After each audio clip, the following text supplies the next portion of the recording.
ça coûte donc ça va. Attends, je vais essayer le diaporama, voir ce que ça donne. Bon, alors après, je vous donnerai les expos.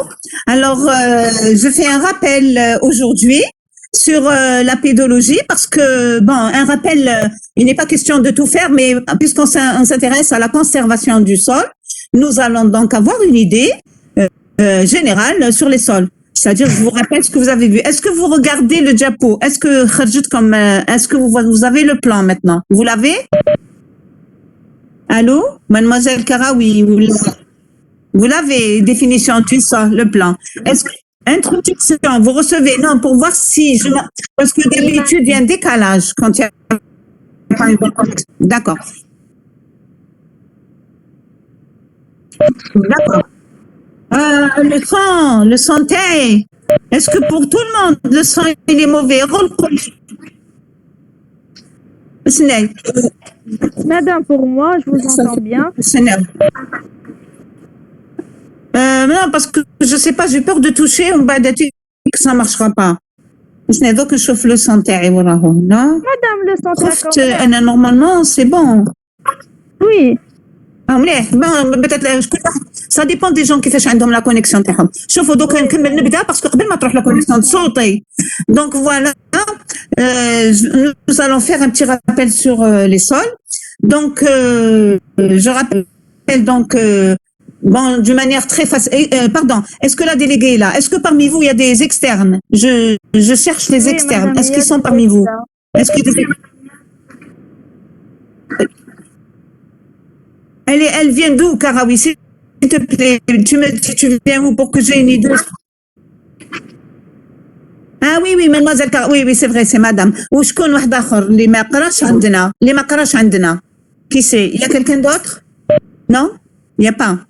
Bon, alors on commence. Qui c'est qui? Une fille. شكون؟ Biljal Aïcha. Voilà.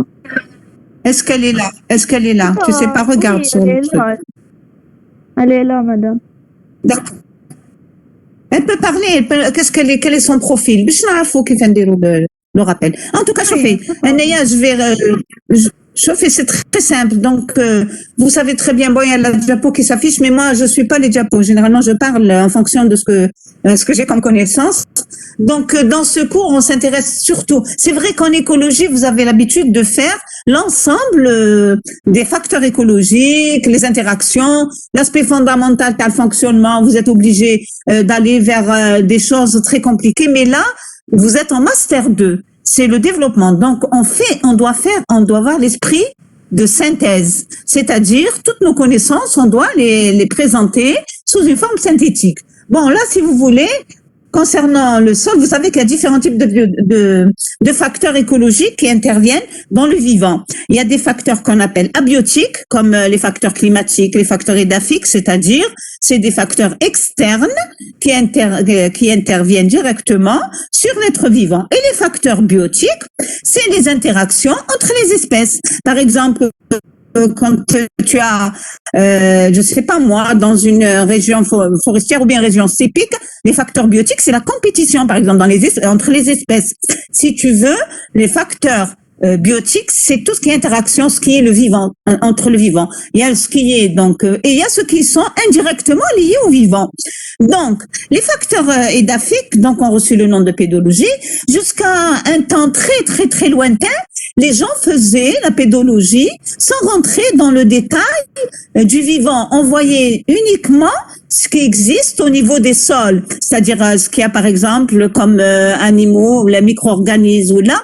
Mais on s'intéressait pas, par exemple, au sol qui était là sous, par exemple, une forêt de pin d'Alep, par opposition à la forêt de cèdre ou là. On voyait pas si vous voulez, on voyait pas les espèces majeures ou là les forêts, les différences entre forêts. D'accord, vous m'entendez? Vous êtes là? Oh, vous êtes là? Est-ce que vous m'entendez? Alors, ce n'est que récemment, très récemment, avant on faisait la pédologie, il y avait des problèmes d'école. il y a beaucoup de gens, c'est pour ça que je vous ai demandé, par exemple, les gens qui ont fait l'INA, Tabekri, donc je sais pas, ils faisaient le sol en abstraction du végétal, de l'écologie. Et là, justement, ça nous amène à comprendre que notre spécialité, même surtout sur les biotopes, c'est une spécialité très intéressante et d'actualité, parce que tout ce qui existe dans le sol, dans les nappes, même la pollution, la résistance à la pollution, c'est la biodiversité, écologie végétale. Pourquoi? Parce que dans ce master-là, c'est vrai qu'on n'a pas le temps, on est limité, on doit vous faire dans les masters, c'est beaucoup plus pour les étudiants qui doivent travailler. Mais il y a des connaissances qu'on doit vous donner. Donc, si vous voulez, concernant le sol, la définition que je vais vous donner, c'est une définition de Monsieur de Molon.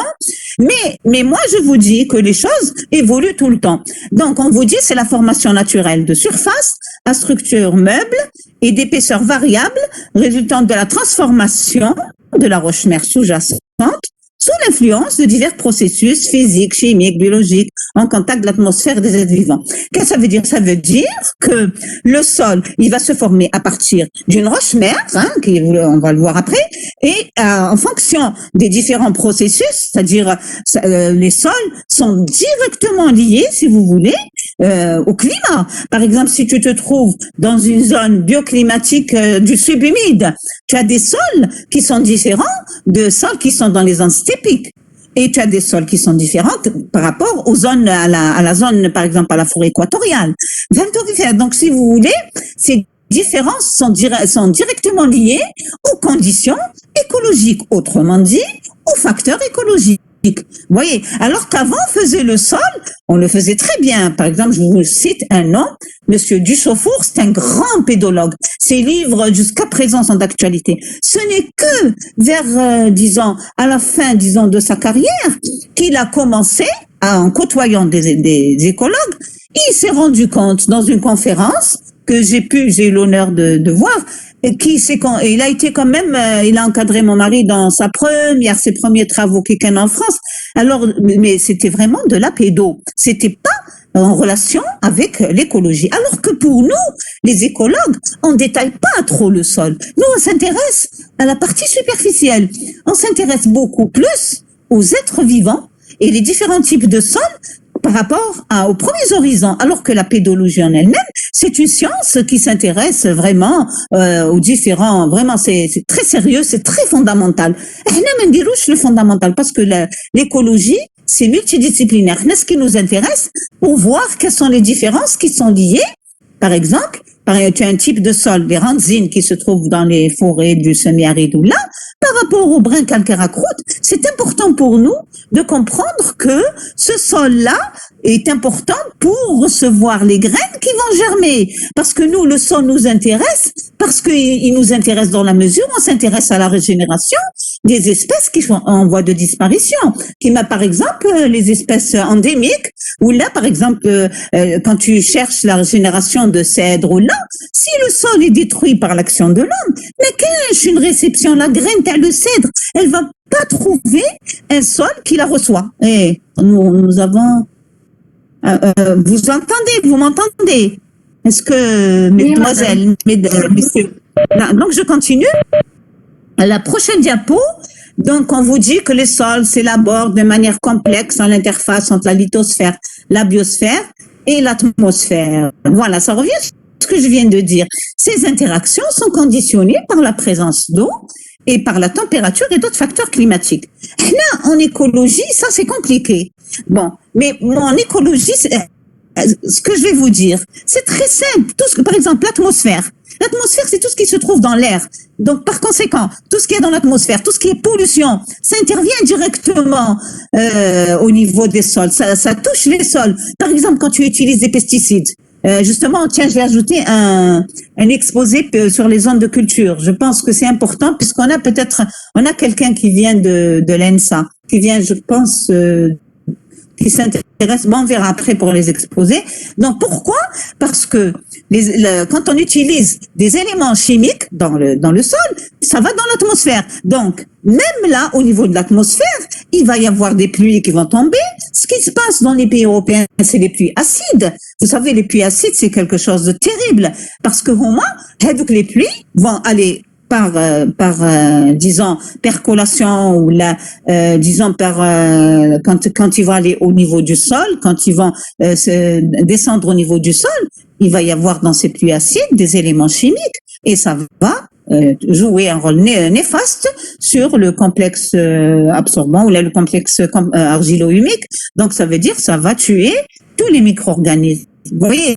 Donc, c'est l'atmosphère. Quand on dit l'hydrosphère, c'est tout ce qui touche la flotte, que ce soit les nuages ou là, que ce soit au niveau des nappes ou là, même tout qui fait. Donc, et vous avez aussi la biosphère. Tout ça, si vous voulez, au niveau de nos travaux, au niveau de nos cours et tout, c'est ce qu'on appelle l'écologie. C'est à l'échelle du globe terrestre. On vous dit que la pédosphère, c'est-à-dire le sol ou la pédogénèse, se fait par rapport à tous ces éléments. Et il y a la lithosphère. Par exemple, quand tu es dans une zone qui est calcaire, je pense que ce sont des choses que vous avez vues avec peut-être Madame Qadi Hanifi, j'en sais rien, et elle a fait tout un semestre sur ça.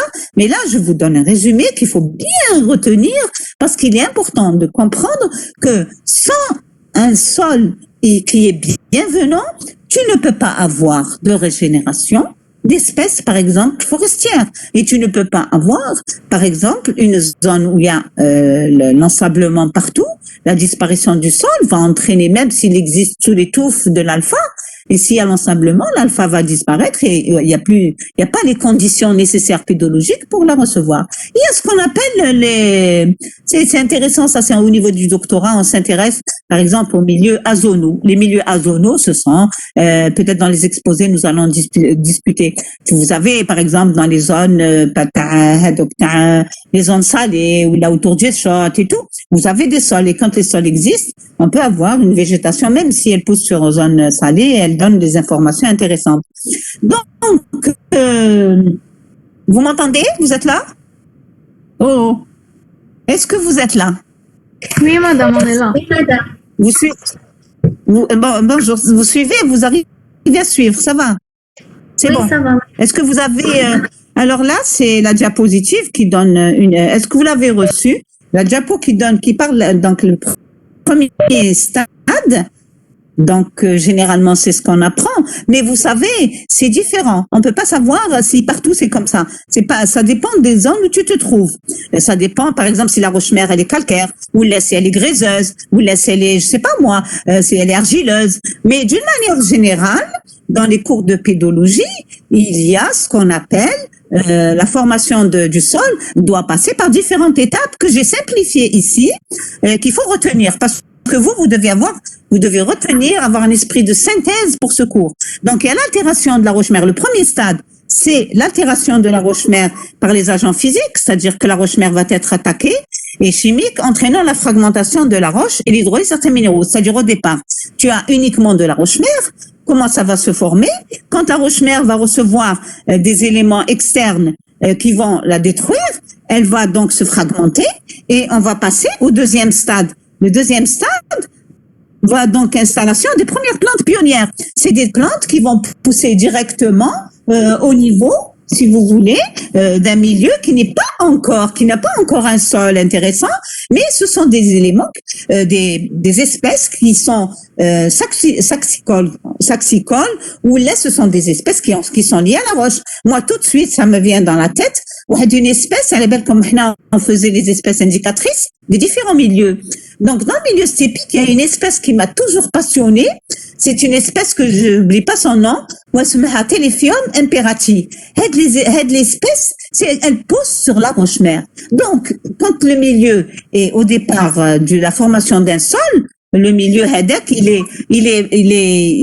disons que il n'y a pas encore un sol. C'est comme ici, la première plante qui va pousser, c'est une espèce qui m'a aidé. Mais cette espèce, qu'est-ce qu'elle va faire? Après, elle va se dégrader. Elle va donner un peu d'humus. Les oiseaux vont ramener des graines. Et on va aller vers d'autres espèces qui vont pousser. C'est la formation de la litière, par exemple, parce que la première espèce, au départ, elle n'est pas litière. Mais la première espèce qui est venue s'installer, elle va s'en aller. Un coup de semence. Vous êtes là? Oh, les amis. Vous êtes là? Est-ce que vous êtes là? Vous arrivez à me suivre? Vous êtes là. Ça va, vous arrivez. Hein, c'est Mademoiselle Cat. Donc, je continue. Donc là, c'est un rappel, mais ça nécessite des discussions. Dommage qu'on n'est pas ensemble, mais enfin, on verra bien. Ce qu'il faut savoir, il y a une formation de litière qui va transformer l'humus, etc., qui va vous donner un horizon. Petit à petit, un sol va se former. Mais au départ, ce qui est important, donc l'importance de la formation d'un sol, ce sont les espèces pionnières. Donc, vous êtes d'accord avec moi que les premiers pédologues ne connaissaient pas la végétation. Ils faisaient le sol sans la végétation. Donc, par exemple, même le résultat même du sol dépend de l'espèce pionnière. Et là, quand l'espèce pionnière, tu te trouves dans une zone stépique, tu vas voir d'autres espèces qu'on appelle thérophytes, et ce sont des espèces qui vont avoir des graines qui sont ramenées par les fourmis, par les oiseaux, par d'autres mammifères, et ces graines-là vont se déposer là où il y a un petit peu de litière, et tu vas voir d'autres espèces. Petit à petit, la nature, mais ça prend énormément de temps. Le problème du sol, c'est que le sol, ça peut prendre 0,01 millimètres, il peut pousser sur 1000 ans parfois, ça dépend des régions où vous êtes. Mais généralement, c'est pour ça que la disparition d'un sol inquiète, parce que les possibilités d'avoir un sol, si vous voulez, un sol bienvenant,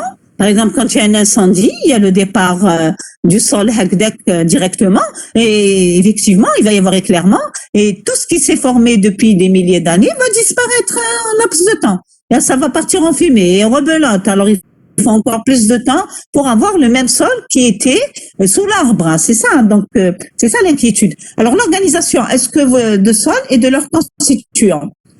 Donc là, je vais aller un peu vite, mais comme vous voulez, hein, parce que vous avez au départ, comme on l'avait dit, vous avez au départ de la matière organique qui provient, au départ, vous avez des êtres vivants, des plantes qui vont pousser sur un sol. Ensuite, ces plantes-là ont un cycle, ils vont se dégrader, mais attends, il n'y a pas que les plantes, il y a aussi les petits êtres vivants qui vivent sur ces plantes. Par exemple, les fourmis, par exemple, je sais pas moi, les petits rongeurs, même qui poussent pas loin de la plante, et leur décomposition va donner ce qu'on appelle la litière. Donc ensuite, donc la partie externe, la partie qui est superficielle, elle est formée par des êtres vivants qui ne sont pas encore décomposés. Et après, juste après, généralement, parce que vous savez, ça dépend du type de sol. La deuxième partie, c'est la couleur. Vous savez, pour connaître la richesse en humus, qui est donc issue de la dégradation de la matière organique de la litière, c'est la couleur, parce que la matière organique, généralement, elle est noirâtre. Ceci dit, entre parenthèses, ça dépend du type de sol. Parce que comme il y a les écologues, la pédologie pure, il y a un laboratoire chez nous à Babzoua qui travaille sur la pédologie, mais au niveau du sol, les micro-organismes. Et je connais aussi une dame qui a l'école normale supérieure, et il y a ce qu'elle fait, et d'ailleurs elle a encadré avec moi plusieurs mémoires, c'est pour ça que je vous ai demandé s'il y a des gens de l'école normale. Elle travaille sur les espèces qu'on peut trouver, des espèces de petits lombrics et tout ça, d'animaux qu'on peut trouver au niveau même de ces sols-là. Donc, elle s'appelle Madame Baha. On a fait des mémoires très intéressantes parce que je faisais la partie physique, c'est-à-dire ce que je connais, oui, elle faisait la partie, carrément, la biodiversité dans le sol. Et là, c'est parti jusqu'à 700 espèces, jusqu'à 1000 espèces de lombrics, de petits, et chaque espèce a une famille. Et un document, les étudiants ont vraiment appris, ils ont travaillé sur la botaha, et on a fait quand même des choses de qualité, parce qu'on a pris des sols, la matière organique, les sols qui sont bien. Vous m'entendez? Vous êtes là? Allô? بالنهضر وحدي الو On vous entend. باش نعرف دقيقه جي تان quelque chose. Oh là là. Voilà. Alors, je reviens. Donc, je vous disais que la biodiversité dans un sol, elle répond. Ce qu'on fait, on fait pas les micro-organismes. C'est trop difficile. Parce que là, à ce moment-là, il y a toute une méthodologie. Mais ceci dit, on peut développer ça au sein de notre labo plus tard avec des jeunes comme vous. Alors, la couleur très foncée, juste pour vous dire que la couleur foncée, on dit que c'est une couleur qui vient de la richesse en humus, c'est vrai, issue de la dégradation de la matière organique. Mais ce foncé est différent d'un sol à un autre. Il y a ce qu'on appelle, il y a un truc, ce qu'on appelle le code de Menzel. Est-ce que vous savez ce que c'est que le code de Menzel? Celui qui sait me répond. Vous l'avez fait en pédo. Le code de Menzel, un livre que j'ai eu. Est-ce que vous savez ce que c'est que le code de Menzel? Personne ne sait. Vous m'entendez? Vous m'entendez? Allô? Allô? Allô? Oui, madame, on vous entend. Tu sais ce que c'est que le code de Menzel? C'est quoi le code de Menzel? Non, madame. Alors, le code de Menzel, on a qui donne la pédologie, là, chauffez le code de Menzel, c'est très intéressant. Chauffez, c'est bon, nous les il permet de donner, il donne les couleurs d'un sol. Alors, il classe les sols en fonction des couleurs du premier horizon. Je fais, par exemple, une couleur qui est, par exemple, dans les zones stépiques, c'est généralement des couleurs jaunes, tu vois. Et dans les zones forestières, c'est un peu plus foncé. Mais ça dépend. Tout est relatif. Si tu es dans une zone forestière, je sais pas moi, une zone forestière dans le subhumide, elle a une couleur d'humus qui est différente, du premier horizon, différent d'une zone qui est, par exemple, dans le matoral. Et ça dépend de la période.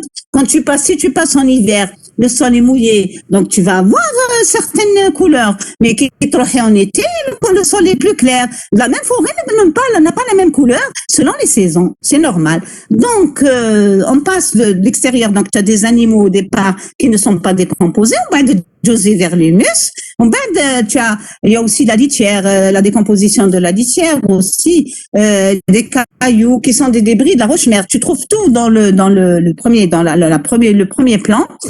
Tu as les horizons B et C qui sont plus clairs car ils sont pauvres en humus et contiennent par contre plus de cailloux parce que vous avez les cailloux qui proviennent de la roche-mère. Vous voyez. Donc par conséquent, ce que je voulais vous dire là-dessus, c'est que ce qui vient de l'extérieur, ce qui descend de haut en bas, c'est tout ce qui est humus, matière vivante parce que ça vient de l'extérieur. Et puis, ça va créer une autre vie à l'intérieur, parce qu'il vient de l'extérieur, va créer encore une vie à l'intérieur du sol. Et plus tu descends, et moins tu as, d'organismes vivants, mais on en trouve quand même. Hein. Il y a des organismes qui vivent à des profondeurs assez élevées. Ça, c'est le thème de travail des gens qui font la pédologie en relation avec la biodiversité. Voilà. Donc, ensuite, tu passes à l'horizon C. Alors, l'horizon B, c'est sont plus clairs, car ils sont pauvres en humus, contiennent par contre le plus de cailloux. Et l'horizon C est constitué de blocs et de roches-mères, très peu de terre. Il s'agit en fait de la couche mère altérée. Donc là, vous voyez, ce qui est intéressant, donc, mais ça, c'est un truc global. On rencontre pas tout ça dans les différents types de sols. C'est différent. Ça dépend où vous êtes. Et ensuite, vous avez la roche-mère. Plus tu vas en profondeur, tu as la lithologie. Si tu es, par exemple, dans des zones, par exemple, stépiques, c'est le quaternaire. Ça veut dire que c'est assez récent sur le plan géologique.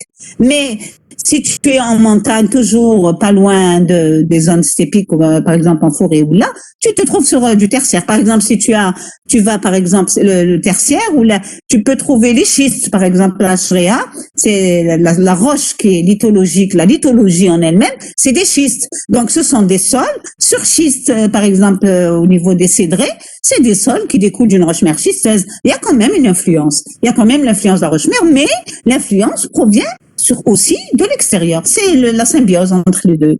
Voilà. Donc, si vous voulez, là, je l'ai fait comme ça. Donc, quels sont les éléments qu'on trouve dans un sol? Dans un sol, vous l'avez déjà vu, c'est juste un rappel. Donc, on trouve des éléments minéraux, bien sûr. Regardez, dans un sol, est-ce que vous avez reçu la diapo, s'il vous plaît? Vous l'avez reçue? Allô? Vous avez reçu, mesdemoiselles, messieurs? Vous avez reçu la diapositive où on a les... Vous l'avez pas reçu? Qui c'est qui l'a reçu? Matière minérale. Ce qu'il y a dans... Alors, oui, au fur et à mesure, vous me dites, je vais poser la question. Donc, dans un sol, vous avez de la matière. Donc, je parle du sol maintenant proprement dit. Le premier horizon, comme en écologie, on n'a pas besoin d'aller, on prend les deux premiers. Donc, les travaux scientifiques, moi personnellement, quand j'avais démarré, c'était plus sérieux. On faisait le sol et tout. Maintenant, on a essayé, comme il a enlevé de la licence, on a essayé donc au niveau de caractérisation. Je ne sais pas si vous l'avez fait l'an dernier. J'ai demandé à Madame Elbert de reprendre la pédo parce que c'est très important. Comme maintenant, il y a des gens qui peuvent pas aller sur le terrain et avec le Covid, même sans ça, il y avait des femmes qui étaient enceintes pour leurs travaux scientifiques, pour leur mémoire ou pour leur doctorat. Le sol, c'est important. Il faut leur donner quelques éléments parce qu'il suffit de ramener des sols et ça donne des informations très importantes sur parce que les types de sols dans une forêt, il y a une classification. Malheureusement, on a la classification française. Il y a plus de gens qui font vraiment du travail qui m'a créé sur la pédo, mais c'est très important. Maintenant, on a les moyens vraiment pour approcher un sol, mais moi j'ai acheté un appareillage que je ne sais pas encore utiliser, qui va vous permettre, avec des cathodes et tout, d'avoir sur place les analyses. Tu les fais rapidement avec des appareils qui, tout le monde maintenant marche avec la techno. Mais mazel Nashouya. Donc, ce que je voulais vous dire dans un sol, le premier horizon, attention, je vous parle d'une manière générale. J'espère que vous avez compris. Parce que chaque type de sol, au sein d'une même biocénose, c'est-à-dire si tu es dans une même forêt, si tu prends un profil, c'est ce qu'on a fait dans certains étudiants, ils ont travaillé par exemple sous le Rétamarétam, dans les zones du cordon dunaire, et à l'extérieur de Rétamarétam, et ben là, elle n'a pas trouvé la même chose. Je veux dire que le sol, c'est une denrée, c'est c'est un facteur écologique stationnel. Parce que les facteurs écologiques sont classés, vous le savez aussi bien que moi. Les facteurs d'ordre régional, comme le bioclimat, d'ordre sectoriel, comme la lithologie, le versant et tout ça, la topographie, et d'ordre stationnel, comme le petit thème microclimatique, c'est-à-dire la température minimale du mois le plus froid, bien le grand thème, ça c'est stationnel. Et puis aussi, bien sûr, le sol. Le sol, c'est stationnel, c'est un facteur écologique stationnel. Donc là, les éléments minéraux, tu peux trouver des éléments minéraux jusqu'à 38%, ça c'est une moyenne générale. La matière organique, 1,2%, mais parfois tu n'en as pas autant. Dans les zones très dégradées, tu as 0,5%, mais les êtres vivants existent. Ça veut absolument rien dire. La vie est toujours là. Nous l'avons vérifié, malgré qu'on n'est pas tout à fait spécialiste, mais on observe sur le terrain quand tu fais un profil dans une zone stépique. Pourtant, c'est une zone, il n'y a pas beaucoup de matière organique, mais qui dirait le profil du premier horizon juste sous la touffe d'alpha. L'alpha, c'est une espèce stépique. Est-ce que tu vas trouver? Tu vas trouver quand même des petits points noirs qui sont donc en général les sols tawana fihom des petites mottes. C'est pas l'humus continu, c'est discontinu. Donc et vous avez aussi de l'air dans un sol. Vous avez, il y a de l'air qui existe, hein, et c'est pour ça qu'on a des bactéries, des êtres vivants, jusqu'à 15 à 35%, ce qui est pas mal. Et vous avez de l'eau. De l'eau, c'est le complexe donc argilo-humique. Généralement, il est gonflé d'eau, mais il y a de l'eau jusqu'à 15 à 35%, surtout en période, des précipitations. On donne avec la matière carbonée, c'est-à-dire tout ce qui est provenant de la décomposition, bien sûr, des êtres vivants, animaux et végétaux. Et vous avez aussi des animaux même microbiens. C'est ce qui continue, l'humus. L'humus, il est formé quand le milieu est bien équilibré, quand il n'y a pas de dégradation. Vous voyez? Donc, l'eau a la même composition chimique, bon, et là, je l'ai mis ici. L'eau a la même composition chimique que l'atmosphère, c'est des précisions. L'eau, comme l'air, occupe les vides entre les particules. Oui, j'aurais dû aller dans les particules solides, des substances minérales, et sont dissoutes. Voilà.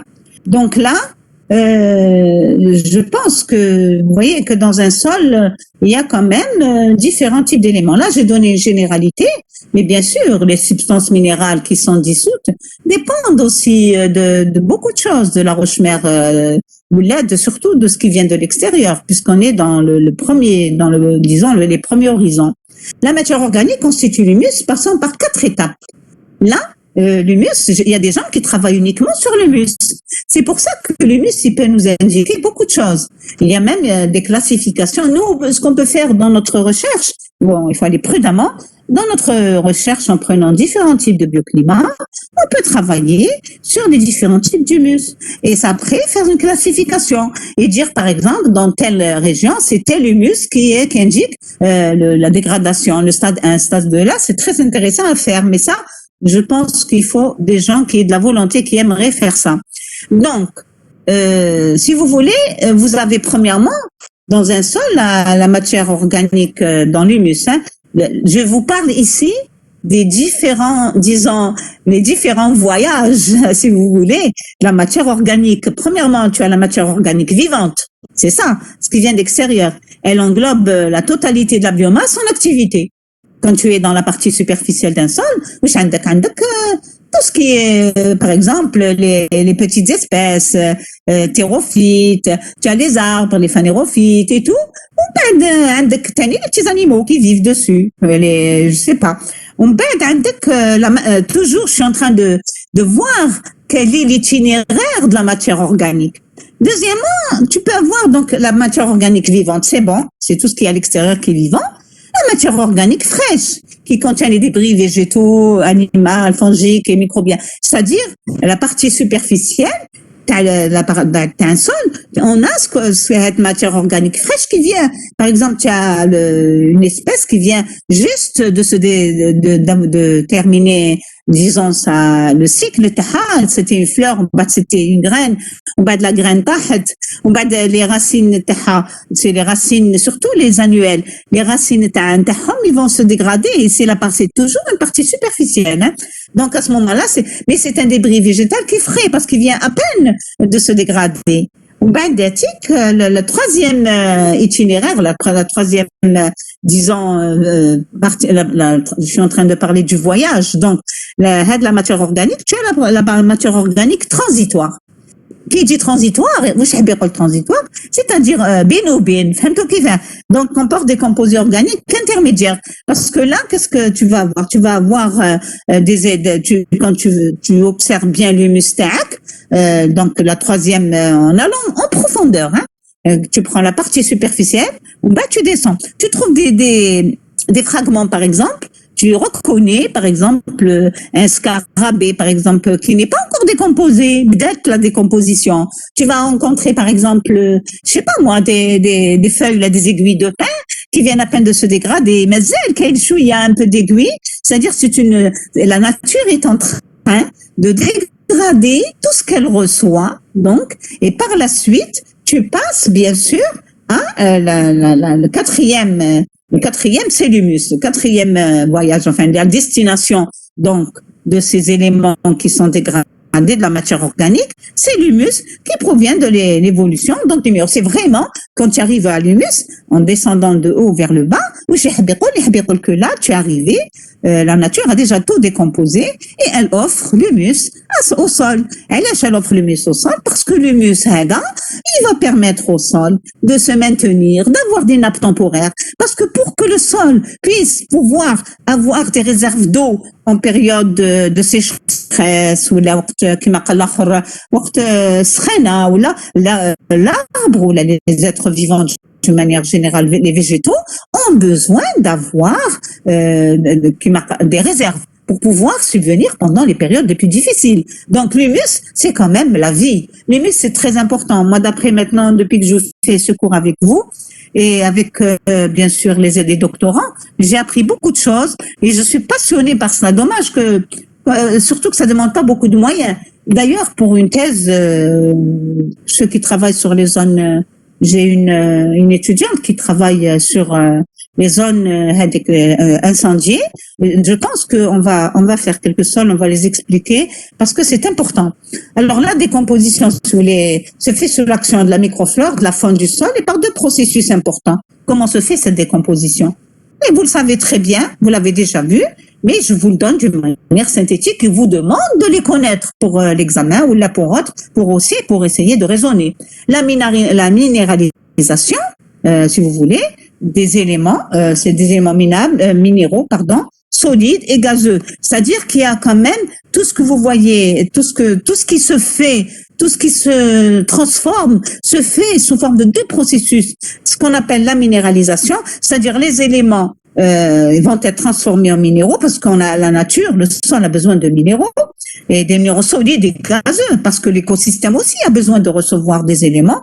L'humification, c'est-à-dire fabrication de nouvelles molécules complexes, les composés humiques. Alors, Anaya, je vous ai donné le processus. Mais si un jour tu t'intéresses, ce qu'il y a dans un humus, par exemple, d'une forêt de pin, n'est pas la même chose que ce qu'il y a. Alors, à ce moment-là, il y a des techniques qui te permettent d'extraire de voir les éléments dans les différents types d'humus. Et ça, il y a beaucoup de gens qui le font dans les pays développés et qui arrivent donc à donner des résultats très intéressants et qui permettent aussi de dire, par exemple, si on part dans une forêt, qui est un témoin, qui n'est pas dégradé, l'humus saha, ou avec une autre forêt qui reçoit, par exemple, des éléments chimiques ou là des pesticides ou là, et ils arrivent à dire que voilà, l'humus saha, comment il a pas cet élément. Et ils arrivent aussi, par exemple, dans le travail qu'on avait fait avec Madame Bahat à l'ENS, on a pris deux milieux, un milieu qui est dégradé, ou qui n'est pas dégradé. On a remarqué qu'il y avait, pourtant c'est le même type de forêt, on a remarqué que dans le milieu qui était dégradé, qui était près de la route, près des éléments chimiques, il y avait beaucoup moins de petits vers de terre, comme elles disent. Mais on a trouvé des espèces qui sont résistantes. Parce que là, ce qui est important, que ce soit pour le végétal ou pour les micro-organismes, c'est bien de trouver les éléments qui résistent, disons, ou bien à la sécheresse, ou bien à la pollution. Les indicateurs biologiques. On en est au début, mais on a un petit master. Ça a des éléments importants. D'ailleurs, est-ce que vous m'entendez? Parce qu'il y a eu des décrochages. Non, ça s'est décroché. Vous m'entendez? Vous êtes là? Oui, madame. Répondez-moi, s'il vous plaît. Est-ce que il n'y a pas eu de coupure? Tu me dis s'il y a des coupures, c'est bon? Bon, alors je continue. Alors, les principaux caractéristiques et propriétés du sol. Bon, évidemment, je vais vous parler des processus, par exemple la texture, qui est la résultante du mélange argile, sable, limon dans les pourcents. Oui. Alors, le problème, pour un sol, là, en écologie, on caractérise le sol sur le plan physique et bien sûr sur le plan, disons, chimique. Mais sur le plan physique, on a un classement. Malheureusement, je vous ai dit, pour l'instant, on prend le classement français, qui n'est pas le plus intéressant pour nous. Mais disons que il y a le triangle de texture américain, qui est donc qui est utilisé même par les Français. Donc là, disons que pour le triangle de texture argilo-humique américain, nous l'utilisons, mais il donne des résultats. Mais nous sommes convaincus que dans nos climats qui sont plus au sud par rapport aux pays européens, qui utilisent ce climat, ce triangle de texture. Mais là, je suis sûre que quand quelqu'un s'intéresse à la pédo, ce serait intéressant de faire un triangle de texture d'Afrique du Nord. Pour l'instant, mais rien n'a été fait parce qu'il y a très peu. Il faut vraiment avoir de la volonté pour faire ce travail-là. Et je pense qu'on y arrivera un jour, puisque maintenant, avec la technologie, on peut arriver peut-être à imaginer, au lieu de faire des milliers de profils pédologiques pour arriver à un triangle de texture, on pourra peut-être, avec uniquement la technologie, arriver à donner le type de sol. Bon, maintenant, on peut le faire, mais pas par rapport à un triangle de texture. Ce qui est intéressant, donc c'est très important de connaître, par exemple, là, est-ce que vous recevez l'image où il y a la roche, la pierre, etc. Oui. Est-ce que vous le voyez? Est-ce que par exemple, là, on vous donne en fonction de la taille, pardon, oh là là, je suis repassée en arrière. Non, je remonte. Voilà. En fonction de la taille, tu as une classification à une. Tu as la roche-mère, la pierre, etc. Mais il faut savoir que tous les éléments dans la texture est inférieur à 2 mm est considéré comme élément grossier. Parce que là, dans les travaux qu'on fait, on parle d'éléments grossiers, on parle d'éléments fins, et on parle, bien sûr, ça, quand on fait de l'écologie, quand on travaille dans une zone, et normalement, il y a l'observation. Il y a la texture. Donc, la texture, évidemment, en fonction de la taille des éléments. Vous avez par exemple, les argiles qui sont les éléments les plus fins. وعندكم les limons, وعندكم bien sûr le sable. Donc là, ces éléments varient d'un milieu à un autre. D'accord? Bon, alors je continue. Donc là, oui, il est revenu vers 3 types d'humus. Oui, bon. Là, c'est un aperçu sur les différents types d'humus. Hein. Tu as le mort, le modère et le mule. Bon, là, vous voyez après. Donc, je continue. Alors, toujours quand vous voyez la texture, on utilise l'échelle granulométrique de la texture du sol. Je pense que vous l'avez fait l'an dernier avec Madame Melbeh. Est-ce que vous l'avez fait? Parce que je lui ai demandé de le faire en TP. Est-ce qu'elle vous a donné une idée? Est-ce que elle a pu faire la texture d'un sol? Est-ce que vous l'avez fait rien que la matière organique? Je sais pas. Les gens qui ont fait TP avec Madame Melbeh, est-ce que vous avez fait la pédo l'an dernier? Oui, on l'a fait. Est-ce que quelqu'un peut me répondre? Oui, madame, on l'a fait. L'avez fait. Donc, vous avez fait la texture. Voilà, Oui. c'est important. Moi, parce que le sens, parce que je me dis, si parmi vous, il y a des gens qui veulent faire de la recherche, là, c'est intéressant s'ils peuvent pas aller sur le terrain, sur tous les sites, vous pouvez donc travailler. Le sol, il parle beaucoup. Les éléments les plus fins, c'est les argiles. Avec les éléments fins, avec les éléments grossiers, sable fin, sable grossier, gravier, cailloux. Alors, regardez, dans un sol qui est équilibré, on a les LAS, c'est-à-dire on peut avoir des limons, de l'argile et du sable. Donc, c'est un mélange. C'est un sol qui est bien équilibré. Mais il y a des sols qui étouffent parce qu'il y a eu des problèmes sur le plan externe, parce qu'il y a eu dégradation. Ça se traduit au niveau des sols. La dégradation externe, elle va entraîner des perturbations au niveau des sols. Mais le sol LAS, c'est-à-dire limon, argile, sable, on peut dire argile uniquement, parce que il y a eu des problèmes qui ont empêché, si vous voulez, des perturbations qui ont empêché les limons de se former, ou là il y a eu du colmatage, etc. Donc, la texture reste aussi le reflet d'un sol. Par exemple, qui dirait des analyses sans regarder le sol, là, sans regarder la forêt. Hein. Donc, tu vas trouver, terrain, tu trouves dans un sol. Là, on a eu une année, une étudiante. Moi, j'ai une étudiante, elle a travaillé Maria, elle a travaillé en forêt. Elle n'a pas fini sa thèse d'ailleurs. Elle est partie en France, elle est revenue. Et de la fille, elle a payé cher parce que la pédologie, mais là bon, donc ce qui fait, les gens ne savent plus faire la pédo. C'est pour ça que nous avons la biodiversité, fait la caractérisation, mais mieux que rien. La pédologie technique, mais le cours, il est très bien fait. Elle étudie aussi. Alors, quand elle a payé, elle a travaillé dans une zone forestière. Mais le résultat, mais non, ma fille. Les résultats, c'est pas, elle a la texture que lui ont donné, son père a payé cher, elle a payé 36 millions pour faire le sol. Et en plus, les éléments, elle a fait 36 profils, et les profils, pour chaque profil, elle avait des données si vous voulez, elle a des résultats sur la texture. La texture était sablo-limoneuse. Jamais, au niveau de Shreya, une texture sablo-limoneuse. Alors, si tu veux, dans un laboratoire, les résultats, celui qui a travaillé en STEP. Alors, imagine, donc, dans sa thèse, elle aurait mis des choses fausses. Alors, dans une thèse, ou là, dans un mémoire, il faut faire ces analyses soi-même. Mais dirouche bzef les analyses, mais les moyens. Dirouche ça dirouche juste. Parce que, maintenant, on sait, il faut lire dans les travaux des gens, des travaux scientifiques, dans un milieu forestier. Tu as, je parle des milieux forestiers d'Afrique du Nord. Avec les sols, ils ont texture équilibrée. Il y a du limon, de l'argile et du sable. Et en fonction de la forêt, c'est dégradé ou là, avec un élément, le deuxième. Par exemple, quand c'est très dégradé ou l'ensablement, désertification, avec le sable, ou bien avec le limon, avec l'argile. Vous voyez, etc. Donc là, c'est très important. Vous voyez que c'est très important. Et là, alors, ces classes de dimensions sont représentées graphiquement dans le diagramme de triangulaire. Donc, c'est pour ça que je vous ai dit qu'il y a des classes de texture.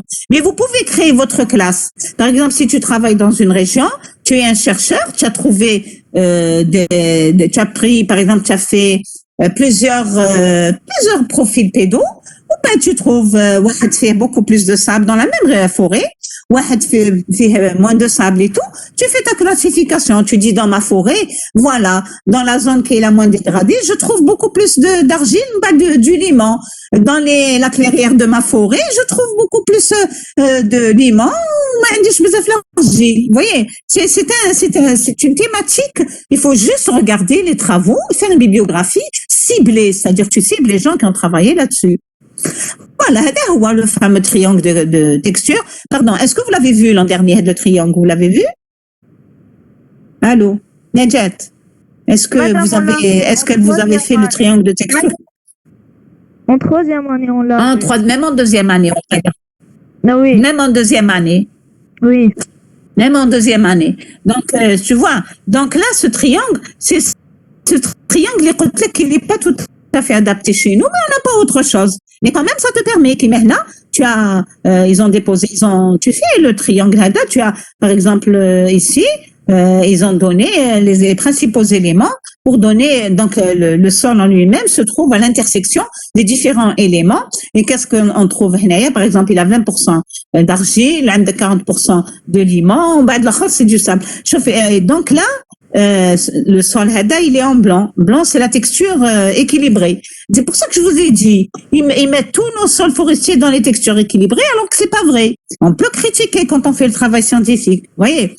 Donc là, 40% de sable, 20% d'argile et 40% de limon va te donner un sol à texture équilibrée. Mais quand tu fais ton travail, si tu es dans une forêt, la même forêt, tu trouves une autre texture équilibrée, avec 20% de sable et par exemple 30% d'argile et 50% de limon, tu vas dire quand même que dans mon deuxième profil pédo, j'ai quand même moins de sable. C'est-à-dire, il faut pas écrire bêtement, il faut observer tes données, ce sont tes données. C'est ce que je dis aux doctorants. Quand on me déroge les choses machinalement, il faut vous intéresser au travail. Mais bon, parfois les gens, ils ont d'autres problèmes, normal, je comprends.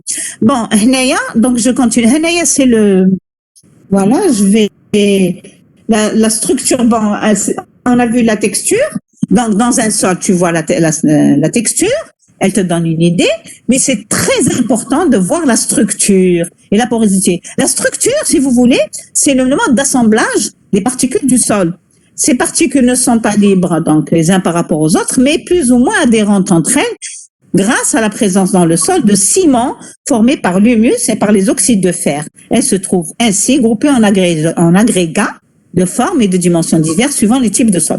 Et là, je veux que les particules هادو, c'est-à-dire que si tu veux, la texture, c'est, comment dire en arabe? La structure, c'est le حاجة اللي تتبنى, quelque chose qui est construite. L'humus, si vous voulez, شفنا la texture, mais l'humus, il va descendre dans le premier horizon, il va donner de la matière organique. La matière organique, هي اللي راح تبني لكم le premier horizon. Il est un écosystème qui est bien équilibré. عنده بزاف la matière organique. Qu'est-ce qui va se passer? Donc la matière organique هذيك, elle va former un ciment, elle va former le complexe argilo-humique qui est très important dans un sol. Mais quand on n'a pas les moyens, on ne peut pas le faire. Mais déjà, si tu as une texture qui est équilibrée, faire des argiles, parce que pour pouvoir avoir, tu veux avoir une bonne structure, correspond à une texture équilibré. Quand je dis équilibré, ça veut dire qu'il y a les trois éléments. Limon, argile, sable, c'est-à-dire que tu ne peux pas avoir une bonne structure si tu as un sol sableux. Donc là, la structure, si vous voulez, elle est le résultat de l'activité biologique, d'un écosystème. Vous voyez, j'ai pas besoin de faire le fonctionnement avec les trucs difficiles. Il suffit juste d'observer. En écologie, c'est ça. C'est à partir d'un élément simple, tu peux tirer des conclusions. Et comment tu peux le faire? En comparant. Tu compares par exemple le sol, un sol qui est très dégradé. Par exemple, tu es dans un matorral qui découle de la dégradation d'une forêt. Tu prends, par exemple, le long d'un versant. Dis un profil في الماتورال تاعك ou un profil في la forêt. tu vas voir la différence. Tu vas voir que dans le matoral, avec moins d'êtres vivants, tu as moins de litière, tu as moins de dégradation. Qu'est-ce qui va se passer? Tu vas avoir un sol qui a moins qui a une structure qui forme pas un truc continu. C'est-à-dire, il va y avoir des petites, c'est-à-dire des petites parties. Tu vas voir qu'il le profil tac, un peu de noir. Un truc continu. Par exemple, le long du profil, tu vois. C'est-à-dire, comment je pourrais dire? Tu vois pas un horizon continu. Tu vas avoir un horizon qui est des points noirs. Les points noirs, la matière organique, la structure dans ce cas-là, elle est en agrégat. Généralement, il faut pas mentir. Généralement, dans nos sols, c'est ça. Les sols d'Afrique du Nord, on n'a pas de très bonne structure parce qu'on a beaucoup de dégradation. Donc là, c'est déjà un sujet de thèse. Voir la relation de la structure d'un sol en relation avec les actions humaines. Ça, c'est des trucs de moderne, tu vois. Et bien sûr, les oxydes de fer et tout, ça aide quand tu as une bonne activité, quand tu as la vie qui grouille, il va y avoir les bactéries, plutôt les enzymes qui vont dégrader, qui vont transformer le sol, sont très nombreuses. Bon, bien sûr, ici je vous montre une structure schématique d'un macro-agrégat. Agrégat, qu'est-ce que ça veut dire agrégat? Bon, désolé, vous n'êtes pas en face de moi. Nedjet, qu'est-ce que ça veut dire agrégat? Agrégat, qu'est-ce que ça peut on vous a déjà parlé de ça. Agrégat, c'est, si tu veux, c'est une petite boule.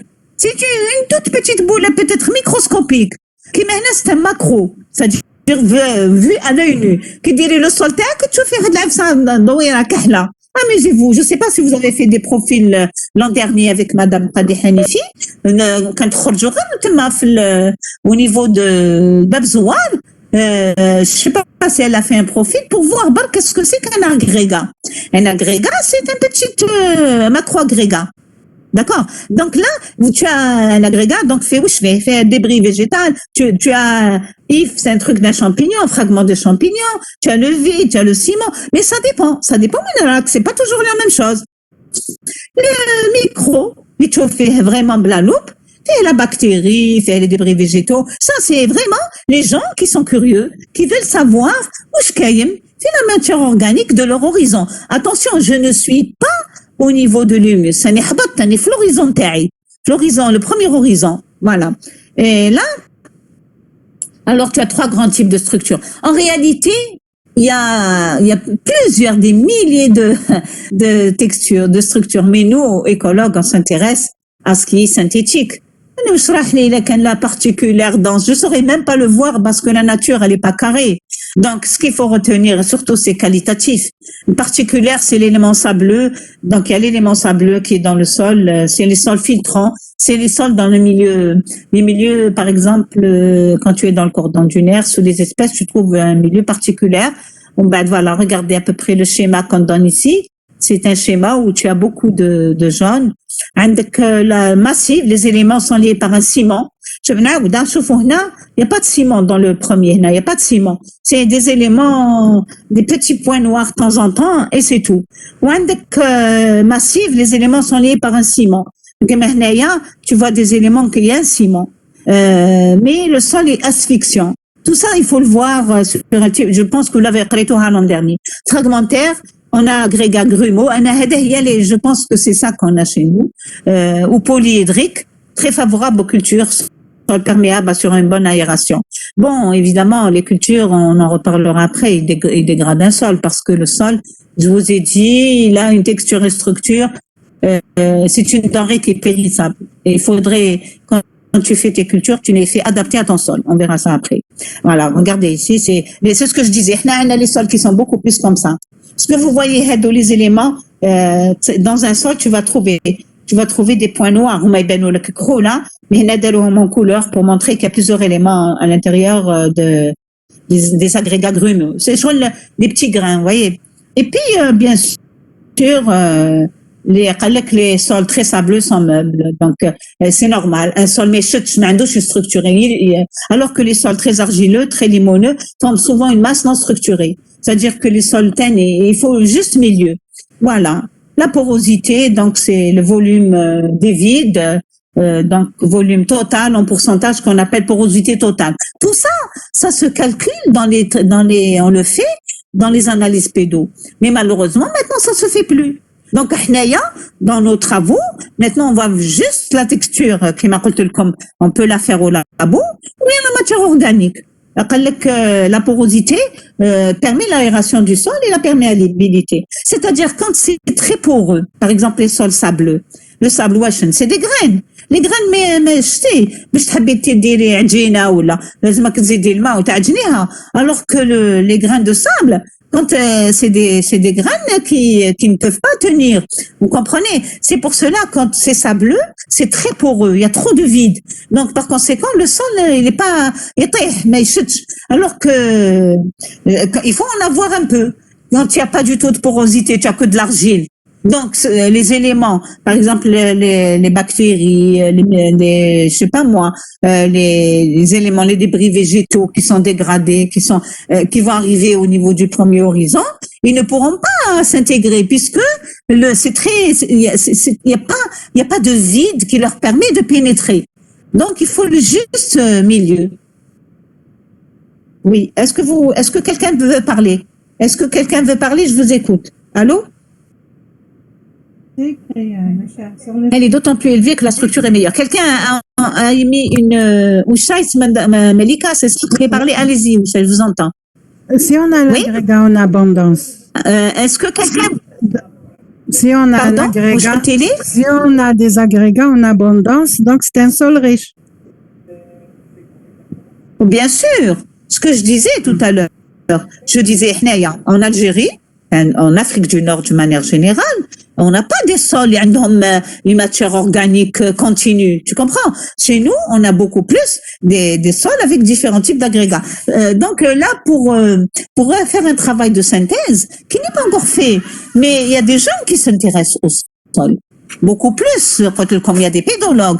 Mais maintenant c'est dépassé. Les gens s'intéressent non seulement au sol, mais aux éléments, c'est-à-dire aux formations végétales qui sont bien sûr au-dessus du sol. Parce que le sol, sa texture ou sa structure sont le reflet de ce qui vient d'en haut et d'en bas, évidemment. Je vous ai dit tout à l'heure, la roche-mère joue un rôle important. Mais attention, s'il y a une acidification, même si c'est un très bon sol, il tiendra le coup, et au bout d'un certain temps, il peut, donc la porosité permet l'aération du sol. Il faut en avoir un peu. On avait dit tout à l'heure, quand on avait donné le type de sol idéal, je vous ai donné le taux de porosité d'air qu'il y a au niveau donc du sol. Donc là, si vous voulez, elle est d'autant plus élevée que la structure est meilleure, la porosité. Mais attention, il ne faut pas qu'elle soit trop élevée. On admet que pour un bon sol, voilà, elle est de l'ordre de 50 à 70%. Mais par ailleurs, si elle est de 50 à 70%, il faut que par ailleurs, il y ait d'autres éléments. C'est-à-dire, il faut qu'il y ait un complexe argilo-humique il faut qu'il y ait un certain équilibre. Et ça, personne ne le fait maintenant. Pourtant, dommage. Pourtant, c'est des résultats qui peuvent vous expliquer beaucoup de choses, même que ce soit dans les zones cultivées aux États-Unis. Vous savez que dans certaines fermes, ils recrutent des jeunes ingénieurs climatoma. Le fermier chauffé illettré, mais la ferme des gens qui travaillent.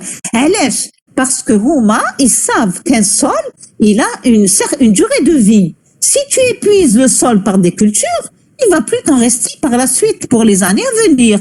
Donc c'est pour cela, c'est en fonction des résultats que vous allez avoir sur le sol que vous allez gérer votre patrimoine, ce qui n'est pas fait chez nous. Par exemple, heureusement que heureusement qu'on a quand même un bon climat. On a le climat méditerranéen, je pense, il est le meilleur. Mais il faut pas abuser, parce que si on utilise des pesticides aussi, ça va donner, bien sûr, une richesse. Je parle des cultures, des zones cultivées. Bien que là, on s'intéresse pas beaucoup aux zones cultivées, c'est pas notre spécialité, mais on est obligé d'en parler dans ce cours, puisque c'est la conservation d'un sol. Je vais me donner justement, Madame Ouchaï, vous avez travaillé, quel était votre profil, s'il vous plaît? Parce que pour l'exposer, ce serait intéressant si vous avez travaillé sur les cultures, de nous faire un exposé sur les cultures, sur les différents types de cultures. Mais est-ce Pardon, Oui. j'ai pas vu les thèmes. Hein. Parce que Non, je j'ai viens- pas encore donné les thèmes. J'ai pas encore Ah. donné les thèmes. Mais certifié qu'il a les cultures. Non, Oui, on je a l'ai travaillé seulement les analyses du sol. Eh ben, tu vas nous faire un On a exposé. classé avec la Oui. société, l'organisme Bneder. On a fait la classification des sols qui était du côté ouest. Oui, mais c'est dans quel type de formation? Non, c'était une convention avec Elle est l'INA. belle, elle est belle, elle est belle. خليني ma convention. Mais tu as travaillé dans quel type de formation? Pour voir Non, quel est l'apport moi, que tu c'est- peux donner. Moi, c'est la protection des végétaux. J'ai utilisé la luzerne. Ça, c'est important. C'est une zone cultivée. C'est une zone cultivée. Le stress hydrique. Non, c'était juste un essai sous serre. Voilà. Non, mais là, c'est important. Donc là, tu feras ton exposé. Je sais pas si on peut. On va parler des cultures. Je vais donner un exposé sur les cultures. On n'est pas spécialiste des zones cultivées, mais dans ce cours, j'ai besoin d'avoir des éléments de recherche par rapport aux étudiants. Je donnerai tout à l'heure, enfin verbalement, mais je vais les envoyer à Nadjat, qui est notre cher délégué. Alors, je continue. Donc, toujours, c'est nécessaire d'avoir fait ce rappel. Non. Je pense qu'il était nécessaire pour vous. C'est très important de nous situer, parce que nous, par rapport à, on a à peine 1h30 de cours, il faut faire des synthèses. Il n'est pas question de vous donner des choses très compliquées, parce qu'on n'aura pas le temps de les exploiter. Et moi, j'ai fait un effort pour vous donner des choses très simples, parce qu'il faut que ça marche avec le développement. Or, c'est clair. Alors, l'enracinement des arbres, c'est un facteur essentiel d'amélioration de la structure et de la porosité. Ça, on le sait. Les racines, donc, mortes en altérant, laissent de nombreux canaux dans le sol et surtout donnent naissance à la matière organique, qui est un agent essentiel de structuration en grumeaux, donc de porosité. Là, je voulais parler des prairies. Les prairies, on va en parler dans le cours, mais on va pas parler tellement de leur sol. Mais moi, maintenant, je vous en parle. Ce sont des formations. Chez nous, on n'a pas beaucoup de prairies très denses. Mais en Europe, les prairies, pour eux, c'est très important, parce que les prairies, ce sont des formations basses formées par des terrophytes et qui sont très collées les unes aux autres, avec 100% disons, de recouvrement de la végétation. Les prairies sont importantes à l'Est parce que c'est des annuelles, généralement bisannuelles. Donc les annuelles, quand elles vont pousser, je vais prendre un exemple comme ça, très simple. Par exemple, tu as les coquelicots, le papaver. Il va pousser, il va faire un champ. Le papaver a une durée de vie. Par exemple, un semestre, il va fleurir. On va donner les graines, on va dire, ils montent les feuilles. Une plante Voilà, une annuelle ou la bisannuelle dans certains endroits. Donc, on dit que il y a des espèces qui ont été classées annuelles. Et ben, on a bisannuelles, monsieur Kadik. Donc, vous savez, par exemple, le romarin. Je suis très étonnée, par exemple, là au jardin, c'est une plante qui est annuelle. Elle est belle qui fleurit, il donne les graines et tout, bah, dire, bon, là, j'utilise pour la cuisine et tout. Donc, c'est bon de mettre du romarin quand tu fais des choses au four ou la ça, mais, voilà que je l'utilise au printemps. Voilà qu'en automne, il refleurit. Alors que, dans tous les livres que j'ai vu que le romarin, c'est une annuelle.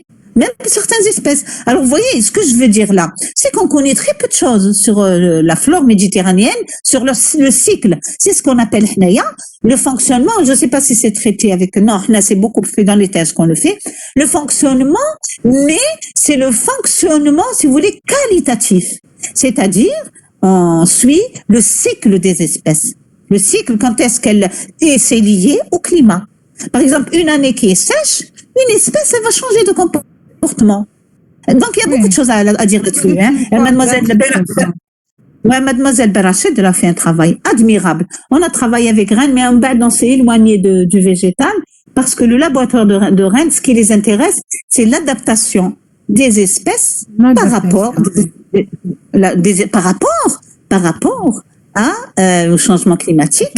Parce que que le changement climatique, par exemple, pour certaines espèces, واش دار لهم نحل par exemple l'ovaire تاع une espèce وين يحبط le pollen يولي حابط parce que la plante elle a peur, elle a très peur d'être détruite par la sécheresse. C'était dans le semi-aride que mademoiselle elle est toujours dans mon équipe et d'ailleurs on va reprendre ce travail-là, on va continuer. Mais chauffez, maintenant on n'est pas spécialiste des insectes. Voilà le point faible. Le laboratoire, ils étaient émerveillés par nos résultats, mais ce que j'aime pas en eux, on voulait une convention, باش نخدموا معاهم gagnant. هما حبوا يديو لنا لي دوني ما يخدموش معنا ما يسمى يخدموا معنا اوفيسيوزمون ماشي اوفيسيالمون باش ما يعطيو لنا والو. سي فريمون دوماج باسكو نقول لك الله غالب انايا سا ما توشي باسكو كاينه هي وكاينه مسيو ايت مهاب ils ont fait des thèses ils ont fait des publications dans une revue PLOS ONE d'ailleurs ديري كاديك تخرج لكم dans des revues qui ont un impact facteur 4 des revues qui sont vraiment mais je connais d'être شهرة laboratoire تاعهم ماشي laboratoire parce que حنا alors qu'est-ce qu'on a remarqué ils ont pris les données تاعنا que شوفوا pour que les pollinisations il faut que l'abeille تروح باش تواسي ils ont remarqué que l'insecte il a changé ou l'oiseau il a changé même l'anatomie تاعو باش يدخل directement باش يقدر يحط le grain de pollen. La nature, elle est en train de s'adapter à la sécheresse, dans certaines régions chez nous, par exemple en steppe, mais on a fait le cycle. Mais on m'a donné les données pour essayer de voir la différenciation. Et les étudiants travaillaient très dur. Et M. Aït Moheb, c'est lui qui me l'a donné parce que c'est un bonheur matériellement. Il a acheté des choses. Il a fait sur le terrain. Il faisait il scannait l'espèce et voyait l'adaptation. C'est pour vous montrer que, alors que, on s'éloigne un petit peu, mais c'est pour vous dire que la nature, il y a beaucoup de choses à connaître. Et ça, c'est sur une seule espèce. Il a fait sur 87 espèces. On a fait la première base de données, mais malheureusement, en Algérie, je sais que peu de gens s'intéressent à des choses comme ça, de qualité. Mais on va essayer quand même de les simplifier pour intéresser plus de gens. Alors, Laura, je vous ai dit que dans les prairies, qu'est-ce qui va se passer? Pardon, je peux intervenir. Oui, allez-y, mademoiselle. Oui. C'est pour les sols du Sahara. Maintenant, on cultive pas mal d'espèces au Sahara, mais on ne pense pas au sol parce que l'eau, elle est très salée, on irrigue avec et après des années, on abandonne la parcelle. Comme ça, c'est un sol dégradé. Chauffy, Hadik, c'est un autre débat. Hadik, c'est le débat qu'il y a la biotechnologie maintenant. Ils font la multiplication des espèces au labo et après ils le font. C'est pour ça que j'ai ajouté le module à Madame Chaben. Est-ce que vous avez pris contact avec Madame Chaben, s'il vous plaît? L'enseignante de biotechno. Vous avez un module que j'ai appelé biotechno. J'ai eu beaucoup de problèmes pour l'insérer parce que mes collègues du labo n'ont pas compris pourquoi je ramène quelqu'un qui fait de la biotechno. Mais moi, je trouve que c'est important parce que ça vous apprend comment sauver une espèce endémique. Vous m'entendez? Oui, est-ce que Madame Chaben, vous avez commencé le cours ou la mazel en biotechno? Non. Je sais pas si elle est là, notre déléguée. Elle est là ou la Rahad? Nedjet. Est-ce que vous avez pris contact avec Madame Chaben ou pas encore? Allô?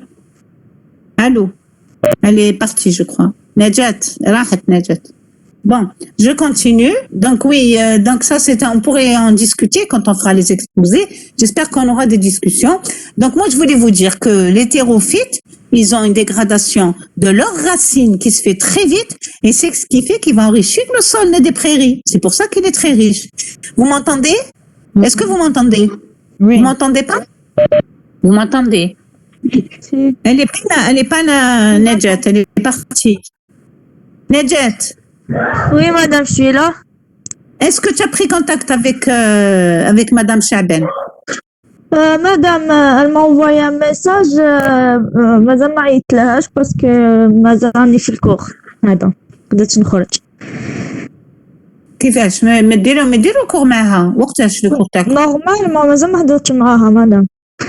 C'est un module très important. Ce qui est bien, il faut essayer d'aller عندها sur la fac centrale باش توري لكم كيفاش يديروا la biotechno. أنا j'ai introduit, j'ai imposé ce module. Beaucoup de collègues ne voulaient pas, mais moi je trouve vous allez comprendre la nécessité d'avoir un projet, d'avoir parce que chauffe. On a j'ai des étudiantes qui ont suivi la biotechno même. Madame قبل منها, il y avait Madame Bougdoura. Elle leur a appris comment on fait des multiplications in vitro. Mais tu fais des multiplications d'espèces au labo. Bon, tu les remets sur le sol. Bon, Malika, tout à l'heure, Madame Ouchaï avait parlé d'un truc très important sur le fait que les gens s'intéressaient pas au sol. Malheureusement, c'est ça, hein. Mais si tu vois ce qui se passe, c'est terrible, hein. On peut en reparler après dans les discussions, mais elle vous montre comment la biotechnologie peut intervenir.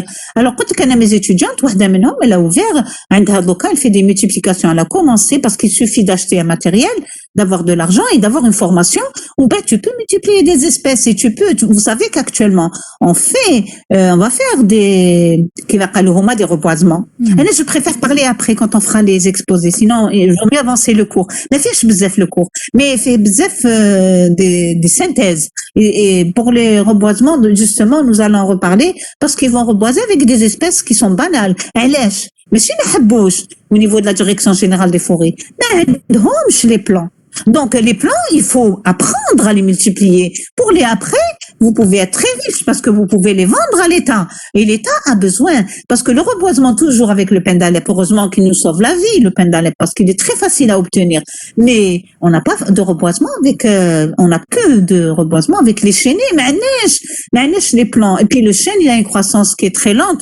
Les gens ne le favorisent pas, mais ils savent qu'il faut faire des plantations avec le chêne liège, avec surtout le chêne à Fares, qui en voie de disparition qu'on trouve uniquement au niveau de la partie est et dans les meilleurs écosystèmes d'Algérie. Donc il faut dans ce cas-là avoir des plants et pour les avoir, il faut avoir des pépinières. Or la DGF n'a pas les moyens, c'est surtout le privé qui va pouvoir intervenir. Et là, moi j'encourage beaucoup de mes étudiants parce que d'une pierre deux coups, vous allez vous enrichir, mais parallèlement, vous allez aider le pays à avoir des plants. Mais même pour les cultivars, bon, on va en discuter dans les débats. Donc, il y a de nombreux le facteur donc essentiel. Donc, on a dit que les racines, ils jouent un rôle important, puisqu'ils donnent un rôle important, puisqu'ils donnent naissance à la matière organique, c'est la matière organique dans le sol qui va nous donner les grumeaux et puis une bonne porosité. Bon, la capacité de rétention en eau, vous n'avez pas fait la pédo, vous avez fait d'une manière fondamentale, mais je pense que vous comprenez ce que c'est. C'est la quantité d'eau par unité de poids ou de volume de sol, après que celui-ci était complètement saturé par l'eau et c'est complètement... Bon, là, si vous voulez, je vous donne quelques éléments qu'on peut faire au laboratoire. Avant, on les faisait. On faisait la capacité de rétention en eau parce que les résultats te permettent de voir quelle est la quantité d'eau qui est retenue dans un sol, dans un volume de sol. Et tu peux dire... On le fait. Très important. Thomas, vous l'avez fait, je connais mademoiselle, madame... On le fait, Alina. Malika. On le fait. Alina. La pédologie. Tu fais le problème تاعنا. حنا la pédologie. Moi je vous مادام درنا troisième année هاد لي تروك تاع لو سول في ايكوبيدو مع مادام قادي حنيفي درنا كاباسيتي دو ريتونسيون بوروديتي. Mais je sais, la partie fondamentale, on est très fort. Je sais que Madame Qadi Hanifi, c'est un pédologue pendant 20 ans qu'elle a enseigné, plus 30 ans, la pédologie. Vous avez tout ça, mais je veux dire collaboratoire, mais parce que nous la pédo. Parce qu'il n'y a pas les moyens. Il n'y a pas les moyens, je pense que aussi vous êtes trop nombreux. Tout ça. Mais je sais que la partie fondamentale, le meilleur, c'est un cours que... Oui, je t'écoute, oui. Madame Kadik, si vous voulez faire des analyses avec vos étudiants, je vais les mettre au laboratoire. Oui, mais c'est très gentil à toi, Malika. Donc, je vais t'expliquer notre problème.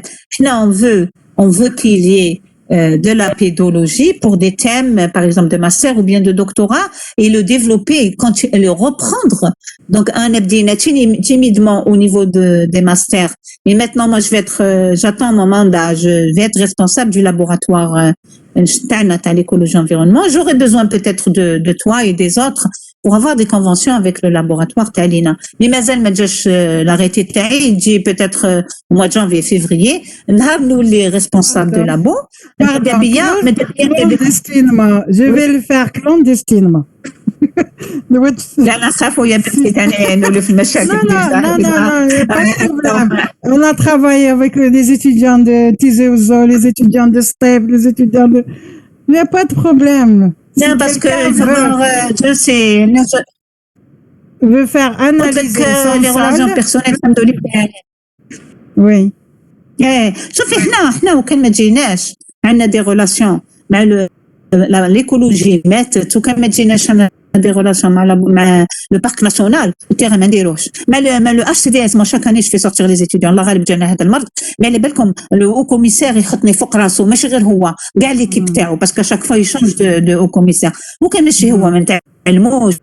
الحمد لله les étudiants تاعي les doctorants ils ont tous fait du terrain. وماتنا la plus jeune هذه اللي معايا أحلام c'est un très bon élément et en plus خرجت مع باباها ودوكا يتخرج وحدها grâce aux relations personnelles. Mais Nathalie qui a été ils ont besoin de moi pour une conférence ou là pour appuyer un dossier. Je le fais bénévolement et c'est très important les relations entre nous. Qu'on a habis mettre l'écologie. Donc nous sommes là au médirush terrain parce que c'est tellement compliqué.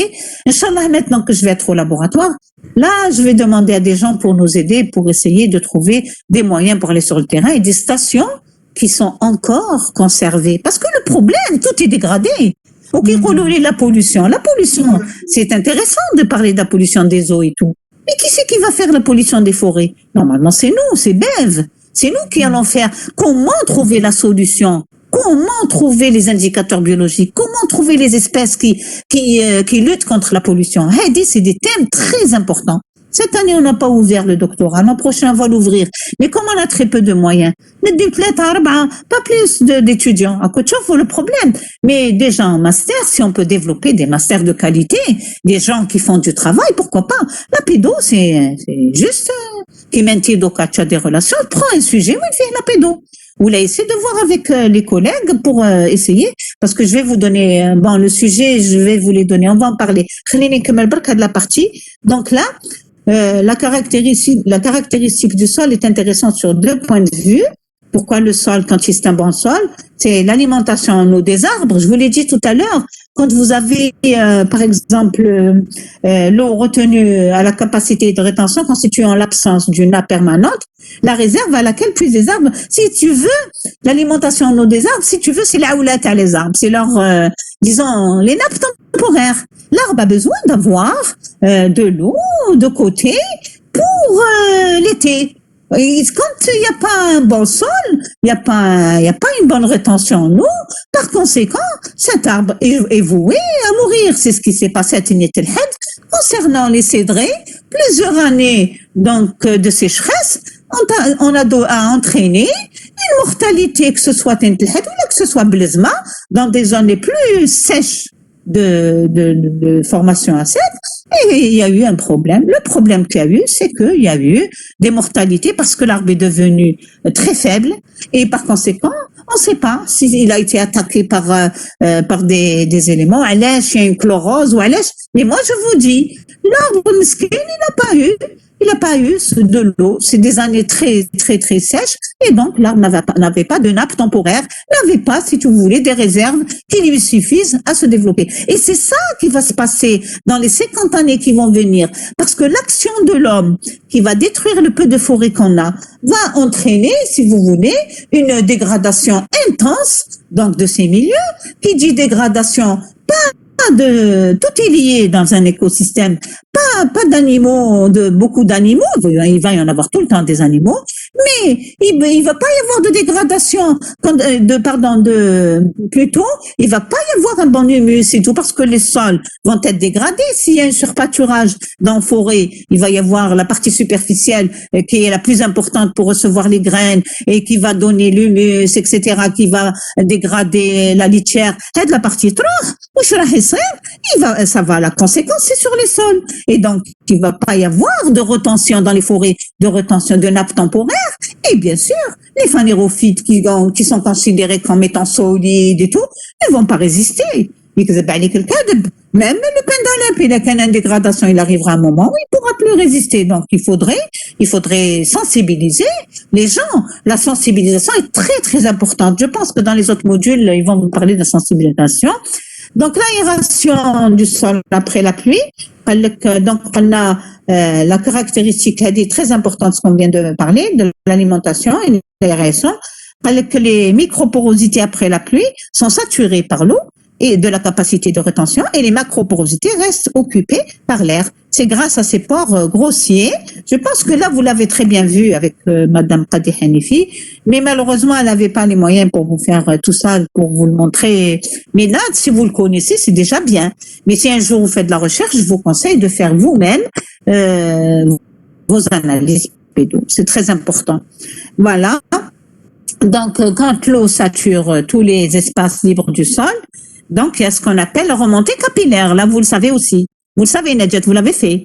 Et la remontée capillaire de Torah en cours. Elle peut donc remonter dans les pores. Oui, de là, madame. Voilà, vous voyez, vous retrouvez tout ça. Je l'ai fait sous forme de rappel rapide. Hein. Donc,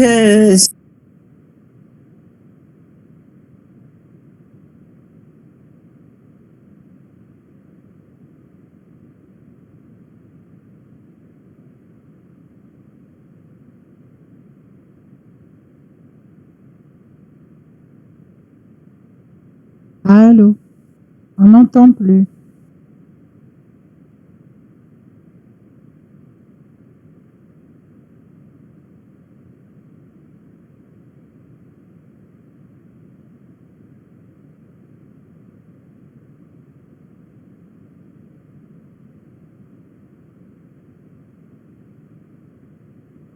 Madame, on n'arrive pas à entendre. Ça coupe. On n'entend pas, oui.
D'accord. Tu me guides, Nadjat, vous me guidez. Argile étouffante. Qu'est-ce que ça veut dire? Argile étouffante. شوفي عندك dans les argiles عندك par exemple les mentmorionite يعيطوا لهم c'est des argiles gonflantes c'est-à-dire يدخل فيهم الماء mais هذوك ils causent des glissements de terrain. Étouffante quand tu as des argiles par exemple dans une texture tu as de l'argile mais il faut que tu aies un peu de limon كيفاش قال الاخر une texture équilibrée. Il faut pas que tu aies une texture argileuse 100%. Tu vois, parce que c'est l'argile 100%. Mais l'argile, c'est des éléments fins.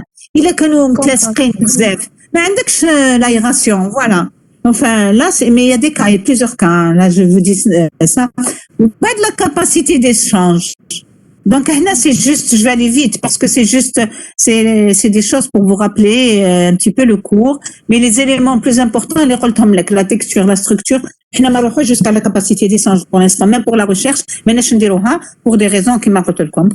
Donc c'est la somme des cations et la somme des anions d'un échantillon d'un sol qu'un échantillon peut absorber. Donc le complexe absorbant, donc je vais pas, c'est l'ensemble des surfaces qui vivent dans le sol. Combien ils peuvent absorber des ions et des molécules. Bon, là, c'est juste pour vous expliquer que est-ce que vous avez le schéma, les argiles, sont des colloïdes comme la diapo, Oui. électronégatif. La liaison est deux composants. Le résultat de cette liaison est une macromolécule très stable où l'argile protège le mieux. Le complexe. Coupure de sang, madame. Je crois que le télé, c'est? Coupure du sang. Oui. Je crois que Madame, on vous entend pas très bien. On vous entend pas très bien. Ah, tu m'entends pas? Même maintenant, tu m'entends pas? Non, Tu maintenant. Donc, moi, je parle toujours. Donc, voilà, c'est un petit rappel ici. Il vous montre les charges négatives sur ce schéma. C'est très intéressant de voir que l'argile, plus on est positif, donc ça donne la fraction organique. Plus fraction organique, ça va vous donner, bien sûr, allô? Voilà. Donc, c'est des rappels là. Le potentiel d'oxydoréduction, tout ça, c'est quand tu veux aller dans le détail. Donc, si tu veux, vous avez vu tout ça. Donc, le complexe, le potentiel, vous m'entendez? Allô? Oui. Vous m'entendez? Allô? Ça se coupe. Ça sonne.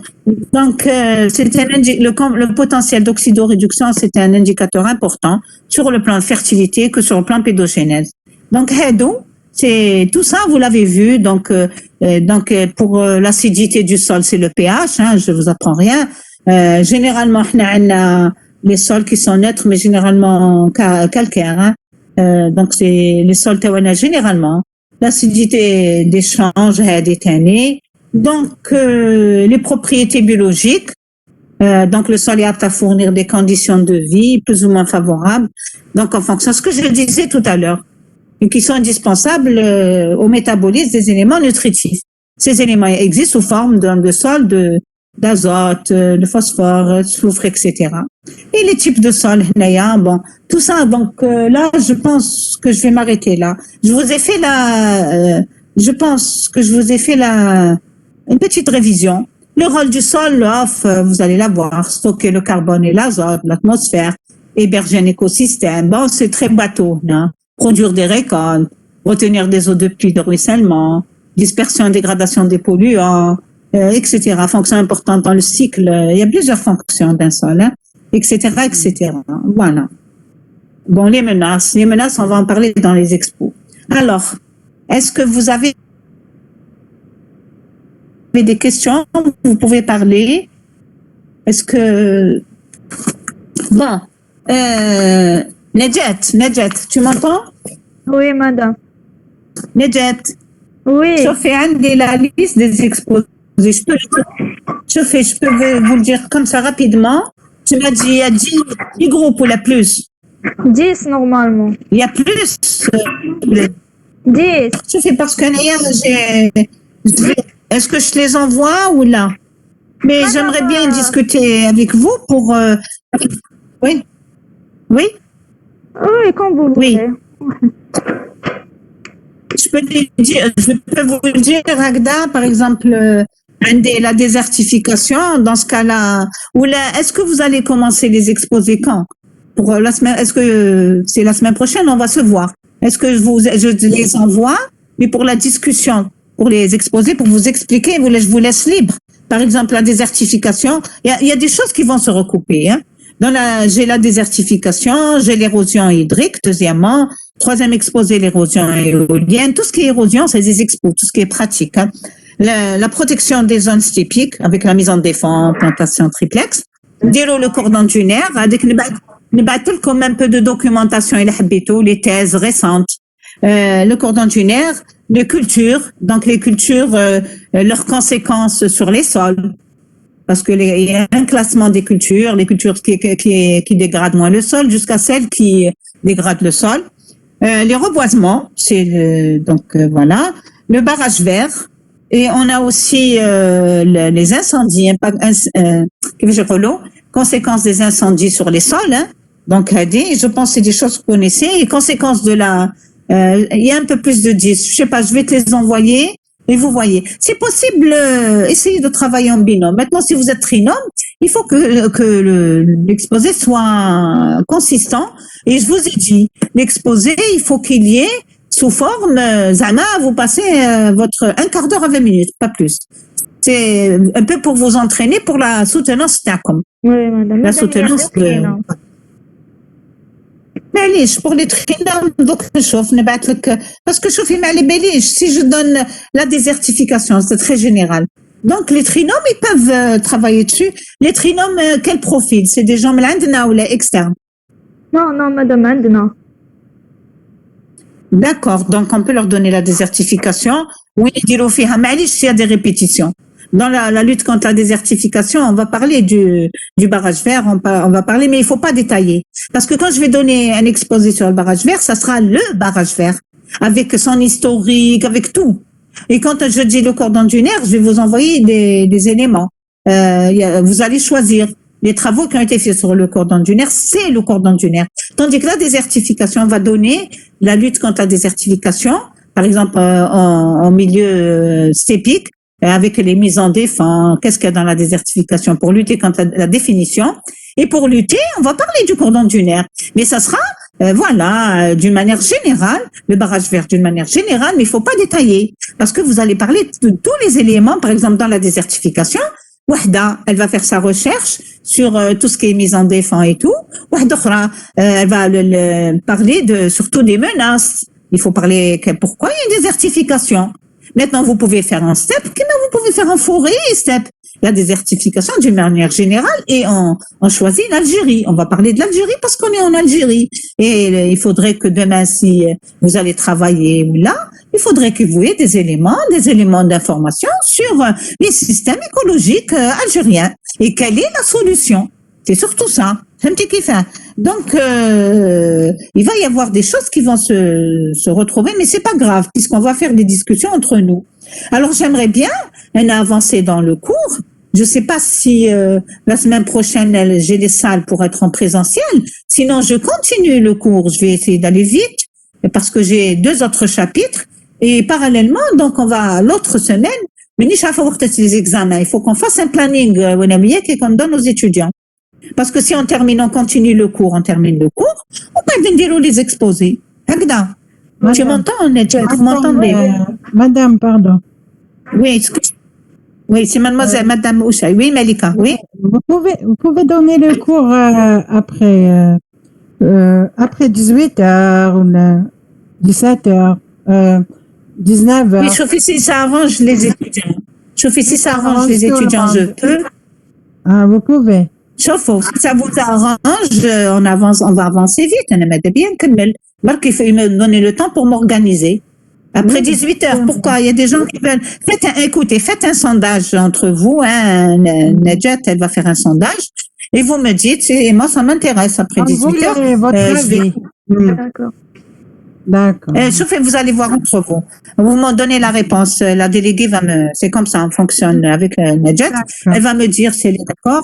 J'avance le cours au maximum. Le cours, si vous êtes libre le week-end, ça me gêne pas. Le week-end, c'est un peu compliqué, sauf le vendredi soir. Le vendredi soir, peut-être, parce que le week-end, il y a des gens de la famille. Là, c'est un peu familial.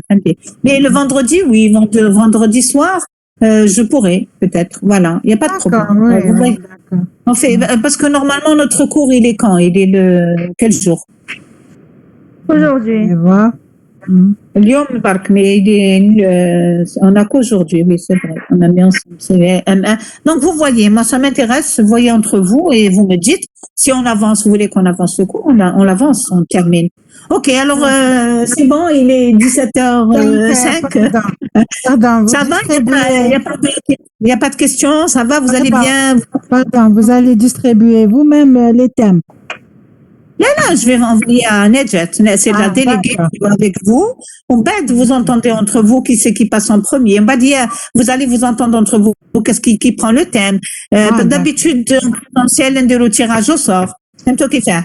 Mais je pense, je vais les envoyer à Nedjet, je vais les envoyer incessamment, demain. Il n'y a pas de problème. Pas de Nedjet, elle se débrouille avec l'ensemble. Vous m'entendez, Nedjet? Tu m'entends? Oui, madame, je vous entends.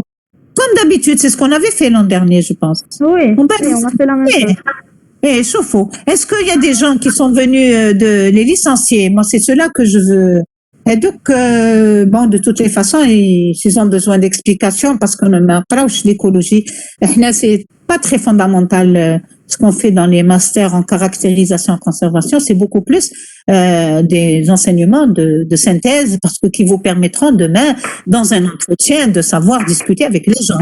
Il faut vraiment, c'est la synthèse. Maintenant, on peut développer chaque mot, avec chaque mot clé, pardon, vous pouvez développer, par exemple, quand je parle de capacité d'échange, si tu veux connaître beaucoup de choses sur la capacité d'échange, tu connais maintenant quel est son rôle, d'entrer sur Internet, vous direz capacité d'échange, et puis tu peux développer, tu peux voir. Mais je pense que le cours qui a été fait en troisième, en L3, non, en L3, oui, en L3, avec Madame Qadi Hanifi, il est complet.